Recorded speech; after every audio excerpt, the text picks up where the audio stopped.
Assalamualaikum warahmatullahi wabarakatuh. Sahabat-sahabat yang dimuliakan oleh Allah Subhanahu wa taala, kita berjumpa lagi bersama channel YouTube Mimbar Berdiskusi Global ya, atau MBG disingkatnya ya. Keren ya namanya MBG ya, Mimbar Berdiskusi Global ya. Saya akan menghadirkan sebuah perdiskusian yang sangat menarik ya kalau menurut saya, karena ada Bang Ray, seorang mahasiswa S2 yang lagi belajar Islam ya. Karena apa? Karena ada saudaranya yang dokter ya, yang dokter memeluk Islam karena mendapatkan kebenaran di dalam Al-Quran, teman-teman ya. Dia membuat riset dan ternyata ada di dalam Al-Quran.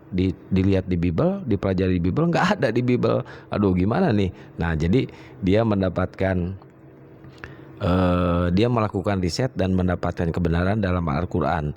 Tadi juga gitu di komal saya. Nah sekarang dia naik ke komalnya Bang Juma ya, untuk bertanya tentang Islam. Semoga tercerahkan ya. Sebelum saya hadirkan videonya, jangan lupa bantu di like, comment, subscribe, dan di share ya. Nyalain lonceng notifikasinya biar ketika channel YouTube Mimbar Berdiskusi di Global ini live atau ada video, kalian langsung ada notifikasi ya, mendapatkan notifikasinya. Oke, kita langsung lanjut ke perdiskusiannya ya teman-teman ya. Ini menarik sekali. Ketika seorang non-muslim bercerita tentang sifat Allah yang saya sembah, di antaranya adalah Al-Alim, Maha Mengetahui, atau Al-Khabir, Maha Mengetahui. Jadi pertanyaan ini syarat dengan ilmu. Kenapa saya mengatakan demikian? Tuhan yang umat Islam sembah karena Maha Tahu, maka Tuhan tidak menampakkan dirinya berupa media. Betul. Tuhan tidak menyatakan dirinya dalam bentuk wujud hakikatnya di atas muka bumi ini. Kenapa? Karena Tuhan sudah menitipkan serpihan cahaya terkoneksi dengan dirinya pada diri manusia, yaitu akal. Yang pertama. Yang kedua, saya pinjam di dalam kitabnya saudara kita Yahudi, Kejadian 6 nomor 3. Rohku, kata Allah, rohku tidak selama-lamanya tinggal di dalam diri manusia. Jadi ada dua serpihan cahaya dari sifat Allah yang melekat pada diri manusia, yang ditanamkan Allah kepada kita manusia supaya kita bisa sampai kepada Allah. Yang pertama, akal. Yang kedua, roh. Coba kita lihat. Motor terdiri dari benda-benda keras, tapi bisa bergerak dengan adanya BBM. Ruh. Lihat mayat. Mayat tak bisa ngapa-ngapain, karena sudah tak ada lagi unsur penghidup yang ada pada dirinya, yang Tuhan titipkan berupa roh. Manusia terkadang lalai. Umat Islam tak punya Tuhan karena tak ada dilihat. Kami punya Tuhan. Kenapa? Karena kami bisa melihat, yaitu bayi Yesus yang keluar, dipotong nonotnya pada hari ke-8. Itulah bukti ketuhanan kami. Artinya orang ini tidak mengakui bahwa dia itu punya Tuhan, sehingga dia mengakui makhluk utusan Tuhan sebagai Tuhan. Padahal Tuhan sudah menitipkan serpihan cahayanya pada dirinya berupa roh.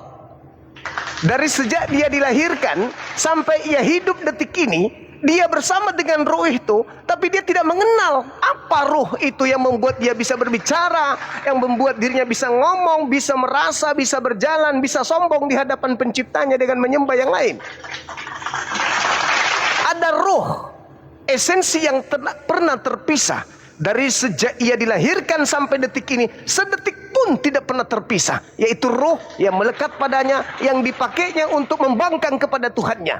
Tapi dia lupa bahwa ketika dia mencari Tuhannya, sebenarnya Tuhan sudah menitipkan cahayanya pada dirinya. Itulah kenapa mereka ini disebut kafir.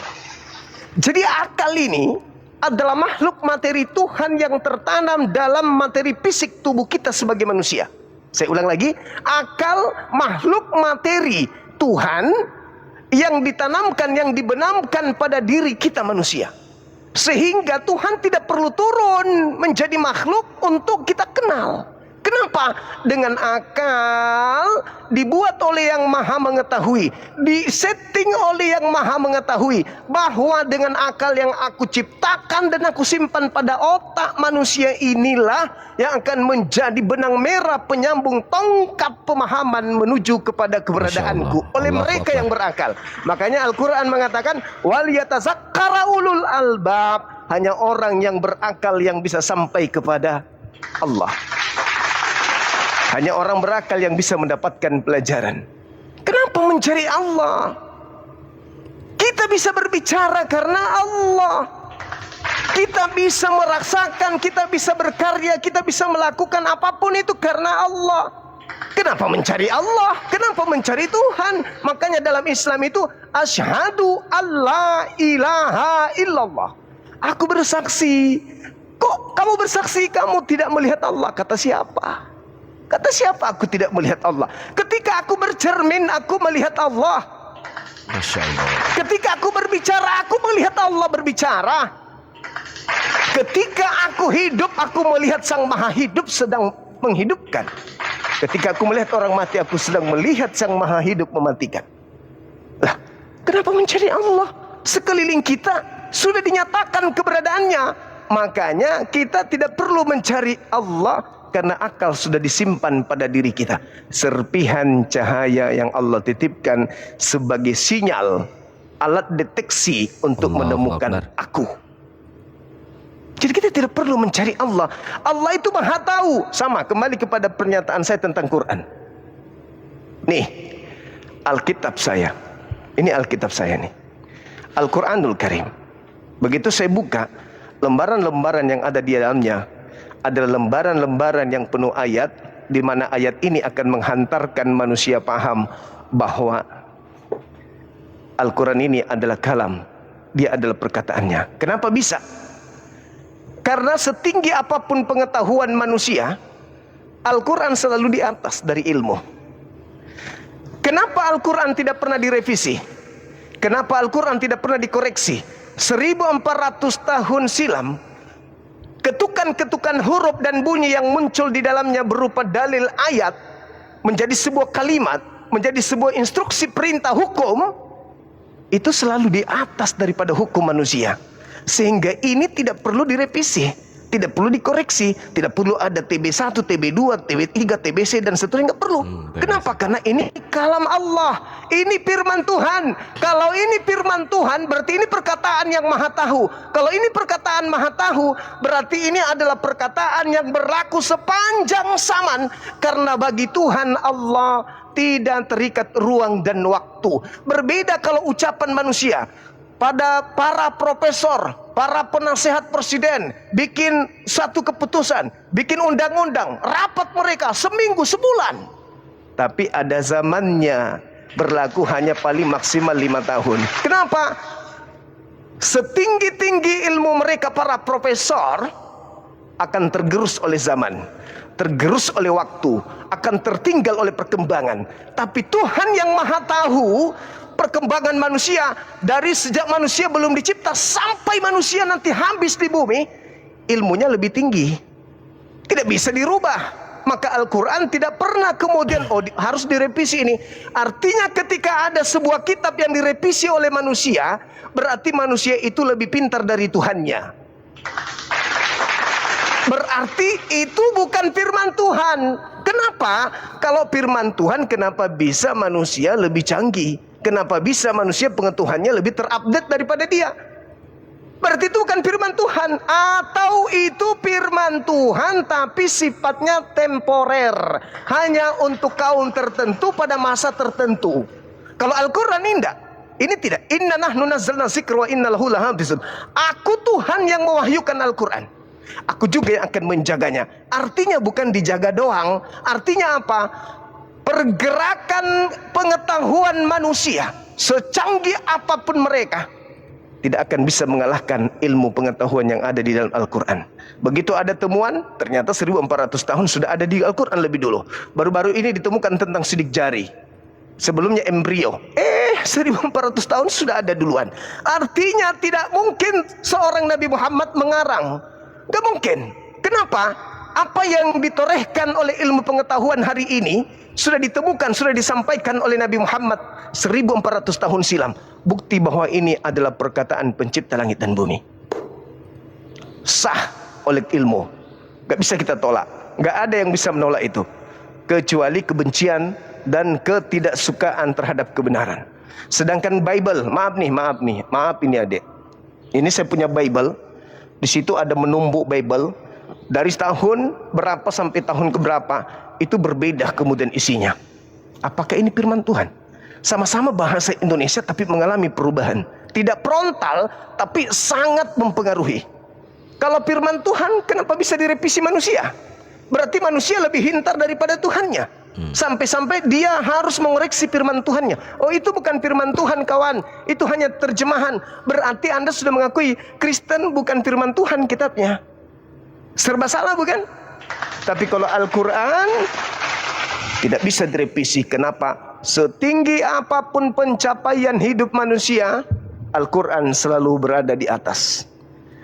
Naik pengetahuan, Al-Quran sudah lebih dulu di atas. Naik lagi pengetahuan, Al-Quran sudah di depan. Naik lagi pengetahuan, Al-Quran di depan. Itu maksudnya apa? Aku Tuhan tahu bagaimana akal manusia akan bergerak dari zaman ke zaman, bagaimana pengetahuan manusia bergerak dari zaman ke zaman. Perkataanku harus lebih tinggi dari atas mereka. Subhanallah. Allahu Akbar. Perkataan Tuhan harus lebih tinggi dari perkataan manusia. Ilmu Tuhan harus lebih tinggi dari ilmu manusia. Setinggi apapun karya manusia, karya Tuhan harus jauh lebih tinggi. Namanya Tuhan harus lebih di atas. Maka Al-Quran titipan dari langit turun ke bumi. Sampai hari ini tak ada satu pengetahuan pun yang bisa kemudian menyamainya. Alhamdulillah. Saya kira begitu Adinda, silakan. Ya, luar biasa penjelasannya ya. Saya jadi apa? Jadi terharu gitu, Terguncang. Bang Suma. Alhamdulillah. Ya, saya terharunya adalah poin-poinnya itu bukan hanya sebagai apa ya? Sebagai pengingat bagi saya seorang pencari ya. Jadi sebenarnya saya ini sedang mencari sesuatu yang saya percaya bahwa Tuhan itu esa, saya percaya bahwa Tuhan itu satu gitu. Tetapi saya esensi dari agama yang sangat mendekati apa yang menjadi logis saya antara agama saya sekarang dengan agama Bang Zuma seperti itu ya. Hingga saya pengen secara komprehensifnya. Bukan berarti saya di sini adalah tujuannya belajar Bang Zuma, bukan untuk memuji atau mungkin saya ingin mendoktrin seperti yang lain-lainnya gitu ya. Karena saya sendiri di umur 21 tahun ini adalah umur yang sangat logis bagi saya untuk menentukan pilihan dan berpikir secara logis juga. Masya Allah. Karena kehidupan selanjutnya planning akan dunia itu harus diseimbangkan dengan agama. Saya percaya itu. Nah, ketika diseimbangkan dengan agama, maka kebaikan apa yang harus dipertaruhkan untuk mendapatkan kehidupan yang lebih baik dan juga selamat antara dunia maupun juga nanti di keabadian yang kekal. Itu yang tujuan saya ya Bang Zuma, mohon arahan. Iya. Baik, terima kasih. Pertanyaan saya tadi sudah dijawab. Yang pertama tentang kitab suci, kemudian yang kedua tentang yang sebagai perantaranya, kemudian sifat-sifat Tuhan. Kelihatan ya yang Jadi mencari kebenaran. sangat terstruktur, gitu ya, sangat terstruktur dan juga sangat dapat dimengerti secara umur saya ya. Umur saya yang 21 tahun sangat muda gitu ya, yang mampu untuk bisa menerima secara akal. Karena saya tidak mau, saya jujur saja, saya dengan siapapun misalnya baik itu sesama Islam ataupun sesama seiman saya ataupun dari agama lain, ketika tidak masuk akal dalam logis saya gitu ya dan tidak berdasarkan data, saya tidak mau untuk percaya itu. Betul. Nah, makanya saya untuk mendapatkan data tersebut saya harus berbicara dengan sumber. Nah, izin Bang Zuma, satu hari ini saya sudah 3 kali naik koma, 2 di ustadz-ustadz sebelumnya, di koma sebelumnya, dan terakhir adalah malam ini memang saya sengaja untuk planning waktu. Kalau Tuhan kasih saya waktu untuk naik, itu rezeki saya mendapatkan sumber ilmu dari Bang Zuma, seperti itu. Salah satunya closing statementnya ya dari saya yang saya tanyakan adalah dasar dari kitab suci itu sendiri, kemudian siapa yang menerima wahyu dari Tuhan itu, dan bagaimana sifat Tuhan itu. Dan saya sudah paham ini. Terima kasih banyak. Pertanyaan Ya, bagus. sama-sama, alhamdulillah. Jadi adik Arya ini, apa yang adik alami sekarang ini, itu banyak dialami oleh anak-anak seumuran adik itu di barat. Mereka dalam pencapaian duniawi, segala fasilitas sudah disiapkan oleh orang tua mereka. Bahkan cenderung mereka itu banyak yang hidupnya glamor, menghabiskan uang dan seterusnya. Tapi mereka merasa hampa. Ketika mereka datang ke rumah-rumah sembahyang mereka tidak menemukan Tuhan di situ. Akhirnya mereka putus asa. Dan apa yang terjadi? Mereka penasaran dengan Islam dan belajar Islam. Sampailah mereka pada suatu titik, ini cerita dari kawan saya yang ada di Amerika. Sampailah mereka pada satu titik di mana mereka bertemu dengan Al-Quranul Karim. Salah satu surah itu adalah surah Al-Baqarah di ayat 23. Ayat itu menerangkan begini, Bismillahirrahmanirrahim. Wa in kuntum fi raibim mimma nazzalna ala abdina fa'tu bi suratin min mithlih wad'u syuhada'akum min dunillah in kuntum shadiqin. Al-Quran mengatakan tantangannya kepada dunia. Sederhana tantangan itu, tapi sudah 1400 tahun silam tidak ada kekuatan yang menyanggupi untuk menjawab tantangannya. Apa kata Quran? Wa in kuntum fi raibim mimma nazzalna ala abdina. Dan jika kamu, wahai manusia, meragukan Al-Quran yang aku turunkan kepada hambaku Nabi Muhammad, maka silahkan engkau membuat satu surah, satu paragraf, satu untaian ayat demi ayat yang kau jadikan sebagai kekuatan untuk melawan Al-Quran, yang semisal dengan Al-Quran itu sendiri. Dan ajaklah penolong-penolongmu, kekuatan-kekuatan yang kamu punya di dunia ini, untuk membuat satu surah semisal Al-Quran. Jika kalian merasa lebih benar daripada Nabi Muhammad, jika benar kalian itu merasa orang-orang yang benar, in kuntum shadiqin, silakan. Lalu kemudian Allah mengatakan apa? Fa illam taf'alu wa lan taf'alu fattaqun narallati waquduhan nas wal hijarah uiddat lil kafirin. Buat kalau sanggup, silakan buat satu surah. Kumpulkan kekuatanmu kepada siapapun, kepada Tuhan-Tuhan selain aku, kata Allah. Buat. Kamu tidak akan sanggup, kamu tidak akan bisa membuatnya. Tuhan sudah memaku mati di situ. Kamu tidak akan bisa membuatnya. Fa illam taf'alu, kau tidak akan bisa membuatnya dan pasti tidak akan mampu.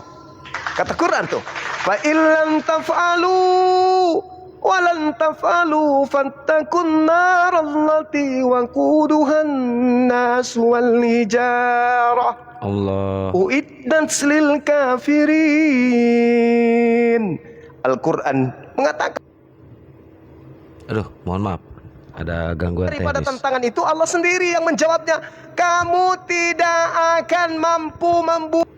Subhanallah. Kekuatan di atas muka bumi ini, gelombang kebencian orang-orang terhadap Islam, sederhana sebenarnya. Kalau ingin kemudian mengalahkan kebenaran Islam itu, sangat sederhana. Buat aja surah, gampang kok. Gampang. Saya aja bisa mengarang, bisa membuat satu karangan, bisa nyaku. Berkatalah Sulaiman kepada sahabat-sahabatnya, jika engkau ingin supaya engkau hidup sehat, terhindar dari kutu busuk, kutu-kutu yang ada, maka mandilah dengan menggunakan sampo Sangsil, sebab Sangsil tiada kemilau seindahnya. Wah, gampang, sederhana. Tapi apakah kalimat-kalimat seperti itu bisa dijadikan sebagai sumber keilmuan yang menjadikan dasar pijakan keilmuan itu sebagai tolak ukur bahwa manusia keilmuannya berbeda dengan Tuhan? Al-Quran bukan hanya untaian kata-kata. Al-Quran bukan huruf-huruf saja, tapi Al-Quran syarat dengan ilmu. Masya Allah. Ilmu yang ada di dalamnya, disiplin ilmu yang ada di dalamnya itu sangat kaya. Maka ketika ada orang mengarang seperti yang tadi saya, lalu kemudian disandingkan dengan Al-Quran, tidak akan pernah bisa. Tidak akan pernah bisa. Maka Allah mengatakan, wahai kalian pembenci Islam, pembenci Nabi Muhammad, silakan rontokkan kebenaran Nabi Muhammad sebagai Nabi, rontokkan saya sebagai Tuhan yang kau ingkari dengan cara yang sederhana. Jangan kau berperang, jangan ini, jangan itu. Cukup kau bikin surah satu aja yang semisal dengan surah yang ada dalam Al-Quran, jika kamu sanggup. Tapi Allah mengatakan, sungguh kamu tidak akan sanggup dan kamu tidak akan mampu. Nah, sekarang pertanyaannya, betapa banyak orang yang mengisukan Nabi Muhammad dengan isu-isu yang buruk. Dituduhlah beliau, na'udzubillah, pedofil. Dituduhlah beliau tukang kawin. Dituduhlah beliau sebagai adalah tukang sihir, orang jahat, bla bla bla bla bla bla. Kenapa enggak membuat Al-Quran semisal satu surah aja untuk menggugurkan? Ngapain capek-capek fitnah? Betul. Tapi tak sanggup. Subhanallah. Tidak sanggup. Maka Allah mengatakan apa setelahnya? Fattakun narallati waquduhan nas wal hijarah uiddat lil kafirin. Kamu tidak akan sanggup, maka takutlah kamu akan api neraka yang bahan bakarnya manusia dan batu yang disediakan untuk orang-orang yang kafir. Nauzubillah min dzalik. Apa maksud ayat itu? Silakan kamu buat surah. Kau ingkari aku, kau ingkari nabiku, kau ingkari firmanku, berita besar yang datang berupa Quran kau ingkari. Oke, silakan. Silakan kau buat satu surah yang semisal. Kalau kau bisa runtuhkan ketuhananku, kalau kau bisa runtuhkan kenabian utusanku, kalau kau bisa runtuhkan Al-Quran sebagai kalamku, silakan kau buat surah. Tetapi ingat, kamu tidak akan pernah sanggup membuatnya dan tidak akan pernah mampu. Oleh karena itu, Allah menebarkan kasih sayangnya. Maka karena itu takutlah kamu kepada api nerakaku. Takutlah, artinya berimanlah kepada aku, karena kau tidak akan pernah sanggup. Berimanlah daripada kau masuk ke dalam neraka jahanam yang bahan bakarnya adalah manusia dan batu yang aku siapkan untuk orang-orang yang ingkar terhadap Islam. Masya Allah. Allahu Akbar. Tuh Al-Quran dimenarasikan. Inilah ayat yang dipakai, yang dibaca oleh anak-anak Gen Z yang ada di barat, sehingga mereka berlomba-lomba meluk Islam. Kenapa nggak ada orientalis barat, penemu ini, penemu itu, penemu? Kenapa nggak menemukan satu surah untuk menantang Al-Quran? Gampang kok itu. Sekarang sosial media ada di mana-mana. Anak kecil aja sudah pegang HP. Nenek-nenek yang buta huruf, yang tidak bisa baca pun sudah bisa pegang HP. Tinggal viralkan, Al-Quran berbunyi begini. Ini jawabannya, kami bisa bikin surah. Sudah gugur Islam. Iya. Gak ada yang mampu. Tapi tak akan pernah sanggup itu. Gak ada kekuatan di bumi ini yang mampu kemudian menandingi. Itulah tadi yang saya katakan, bahwa sekiranya Al-Quran itu bukan firman Tuhan pencipta langit dan bumi, maka Al-Quran akan mengalami hal yang sama seperti Bible. Masya Allah. Itu teman-teman ya, penjelasan dari Bang Juma ini emang benar-benar sangat masuk akal ya teman-teman ya. Kalau misalkan banyak ilmuwan dari mereka yang bisa menciptakan kapal, bisa menciptakan apalah itu ya, tapi kenapa mereka tidak bisa menciptakan satu ayat aja semisal Al-Quran? Nggak bisa. Tandanya apa? Tandanya emang Al-Quran ini firman dari Allah atau wahyu dari Allah Subhanahu wa ta'ala. Masya Allah, maha benar Allah dengan segala firman-Nya. Oke, buat teman-teman, hanya segitu yang bisa saya tampilkan. Semoga ini menjadi ladang keilmuan buat kalian semuanya, dan banyak yang tercerahkan dengan adanya diskusi ini ya teman-teman. Ini Bang Ray ini lagi mencari kebenaran. Semoga aja Bang Ray ini mengikuti jejak saudaranya yang sudah masuk Islam duluan, sudah menjadi mualaf duluan, yang gelarnya dokter. Yang Bang Ray ini adalah seorang mahasiswa S2 ya. Kita doain aja semoga Bang Ray dapat hidayah. Jangan lupa bantu di like, comment, subscribe, dan di share ya channel Mimbar Berdiskusi Global ini, biar channel MBG ini semakin berkembang ke depannya. Wabillahi taufiq wal hidayah. Wassalamualaikum warahmatullahi wabarakatuh.